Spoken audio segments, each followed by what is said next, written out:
Jirtuu uummata qashtii nageenyi koo bakka jirtanitti isin haa dhaqqabu. Harka fuunee yooyyaa isiniin jedha.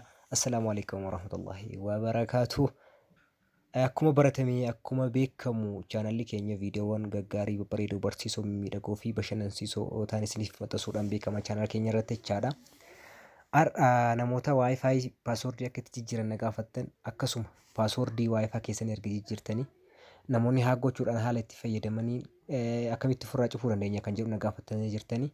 Akkasuma immoo nama Wifi keenya fayyadamaa jiru akkamitti beekuu dandeenya? Bilbila kamtu Wifi keenya fayyadamaa jiru otoo hin beekne kan jedhu beekuun danda'amaa kan jedhu na gaafattan jechuudha. Gaafilee sadiinuu isiniif deebisuudhaaf chaanalli YouTube isaa Ibraahim qophii isaa xumuree jechuudha. Kanaaf har'a jalqaba irratti Wifi keessan paaswordii akkamitti akka jijjiirtan chaanalli YouTube isaa Ibraahim barnoota isiniif kenna. Isa lammataa irratti immoo kutaa lamaffaa irratti haala Wifi'n keessan akka hin cabne ittiin gootan isinitti agarsiisa. Kutaa sadaffaa irratti Wifi'n keessan yoo cabe akka itti beektan eenyutu cabse eenyutu fayyadamaara akkamitti akka beektan itti agarsiisa. Akkasuma immoo erga nama itti fayyadamu san beektan akka namni sun hin fayyadamne haala ittiin gootan isinitti agarsiisa. Kanaaf namoonni chaanal koo haaraa taatan subscribe gochuun nu jajjabeessaa maatii nuuf ta'aadha jechuudha. Kanaaf namoonni haarawaa taatan by the way chaanal koo irratti viidiyoo yeroo daawwattan laayikiidhaan eegala. Maaliif YouTube'n sadarkaadhaan koomentii fi laayikii irratti hundaa'uudhaan viidiyoowwan sadarkaa kennaaf jechaadha. Kanaaf chaanal keenyaaf baay'ee gaarii waan ta'eef laayikiidhaan eegala jechuudha. Amma kallattumaan gara barnootaatti isin dabarsaa hanga dhumaa hordofaa.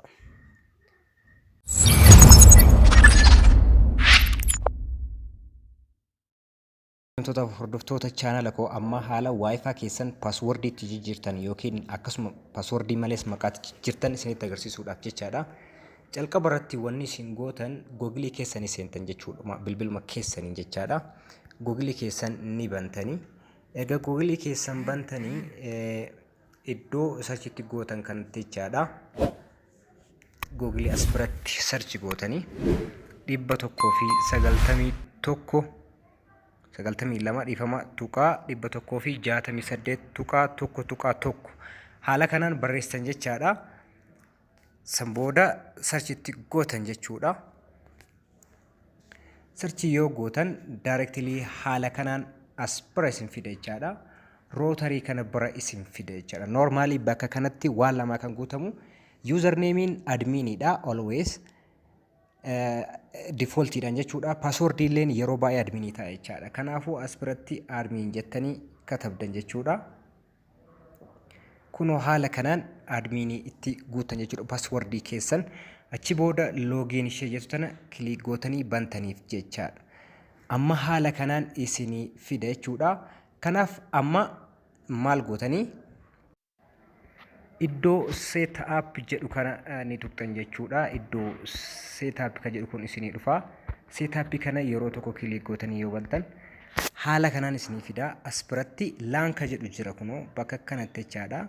Laanka jedhu isiniif dhufa. Iddoo kana laanii kana yeroo tokko kilik gootanii fi bantan jechaadha. Laanii kana yoo tuqxan haala kanaan isiniif fida. Amma security kan jedhu kana yeroo tokko kilik gootanii bantan jechaadha. Iddoo security kana yoo tuqxan security isa yoo tuqxan jechaadha. Haala kanaan isiniif fida. As biratti pre-shared key kan jedhu jira jechaadha. Kanaafuu as biratti jechuudha. Pre-shared key kan jedhu kana biratti bakka kanatti kunoo dijiitiin isaa 1 2 3 4 5 6 7 8 jechaadha. Kanaafuu dijiitii haarawaa kan biraa as biratti barreessan jechaadha. Fakkeenyaaf paaswordii Wifi kan koo jechuudha 1330 18 60 haa godhuuti. Haala kanaan itti barreessaa. Sana booda jala kanatti jechaadha. Change apply changes kan jettu jirti. As biratti apply change kana ni tuqa jechuudha. Kunoo wirelessiin kiyyaa jechuudha. Wifi'n kiyya asirraa jijjiirameera sakandii 15 as biratti. Please wait 5 seconds kan jedhu kunoo tokkoon as biratti isinii dhufa jechaadha. Kanaaf ni eegdanii san booda directii gara Wifi keessanii deemtan jechaadha. Haala kanaan naaf taheera. Amma as keessaa ni baha. Wifi kan koomee haa banu jechuudha. Kunoo amma Wifi kan koo Oromiyaa kan jedhu as biratti naaf beera. Kanaaf amma maal godhaa yeroo tokko kilik godhee bana jechaadha. Wifi kan koo connecting jechaa jira. Connecting naaf gochuu deema jechaadha. Sana booda password as bira guuta 1330 1860 kunoo haala kanaan itti guuta jechaadha. Naaf bana jechuudha. Kunoo Wifi kan koo naaf banee naaf dalagaa jira jechaadha. Maqaas yoo jijjiiruu barbaaddan jechaadha. Haala kamiin akka jijjiirtan isinitti agarsiisa. Maqaa jijjiiruudhaafis jechaadha achuma Google bira ni dhaqxanii haaluma duraa saniin search ni gootan jechaadha. Isa duraa san bira deemtanii search itti gootanii san booda akkana gassiqtanii jechaadha. Login admin ka jedhu jira. Isa san yeroo tokko click gootanii bantaniif jechaadha. Direct isin fida. San booda akkana gassiqtanii jechaadha. Ammallee iddoo click here jettu tana bakka kana tuqtanii jecha. San booda as biratti password keessan ni guuttanii login jettaniin jechaadha. Isa kana login gootan jecha isa kana. Okay, amma ka iddoo setup jedhu kana dhuftan jechaadha. Setup kana bira ni dhuftanii achi booda LAN ka jedhu kana bira ni dhuftan jechaadha. San booda maqaan Wifi dha kunoo Oromiyaa ka jedhu as bira ni jira jecha. Kunoo as bira Oromiyaa ka jedhu ni jira. Maqaa sana as biratti barreessan jechaadha. Maqaa barbaaddan barreessan garuu of eeggannoodhaan barreessuu qabdanii. Normally maqaa irratti rakkoon hin jiru password of eeggannoodhaan guutuu qabdan jechaadha. Erga haala saniin maqaa keessan achi biratti guuttan amma gaa maal gootanii as bira dhuftanii apply change ka jedhu kana click gootanii cuqaastanii maqaan password keessanii ni jijjiirama. Dhibbaan achirraa bada jechaadha.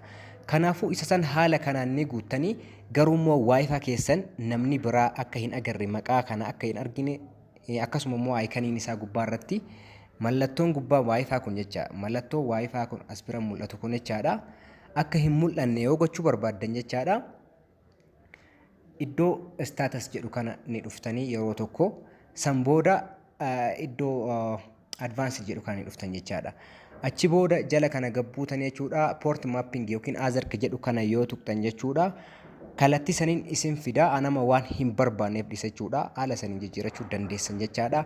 Wanni isiniif hin galle yoo jiraate gaafii na gaafadhaa isiniin jedha.